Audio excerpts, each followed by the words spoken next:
مفتی طاہر صاحب فرما رہے تھے کہ ہم نے نکالا کہ بھئی بچے کتنا قرآن پڑھتے ہیں، تو دارالقرآن میں ہر ایک منٹ میں تقریباً 5 قرآن ختم ہوتے ہیں. ہر منٹ پر کتنے قرآن ختم ہوتے ہیں؟ 5 قرآن ختم ہوتے ہیں. تو 10 منٹ میں کتنے قرآن ہوئے؟ 50 قرآن. 20 منٹ میں کتنے قرآن ہوئے؟ 100 قرآن.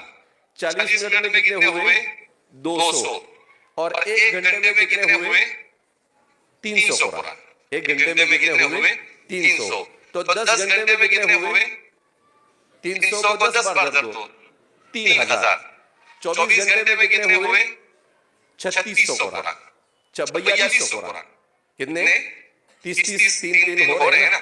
تو ہر 24 گھنٹے ختم ہوتے ہیں تو الحمدللہ تقریباً 4000 قرآن دارالقرآن ختم ہو جاتے ہیں ہر 24 گھنٹے میں. 4000 سے زیادہ قرآن ماشاءاللہ پڑھے جاتے ہیں. یہ سب اسی کی برکتیں ہیں کہ اللہ رب العزت نے اس نظام کو جاری رکھے ہوئے ہیں. والد صاحب فرمایا کرتے تھے کہ قرآن کریم اپنی برکتیں بتاتا ہے کیونکہ قرآن اللہ کا کلام ہے. قرآن یعنی اس پوری دنیا میں صرف قرآن ہی ایک ایسی چیز ہے جو اللہ کا جز ہے.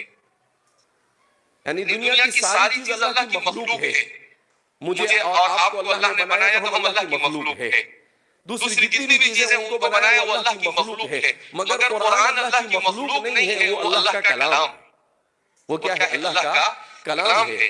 تو اللہ نے انسان کے لیے آسان کیا کہ انسان اس کو اپنی زبان سے پڑھ لیتا ہے، ورنہ اللہ کے خالق کے کلام کو مخلوق کیسے اپنی زبان سے ادا کر سکتے ہیں؟ لہذا اللہ رب العزت کا جتنا بھی ہم شکر ادا کریں کم ہے کہ الحمدللہ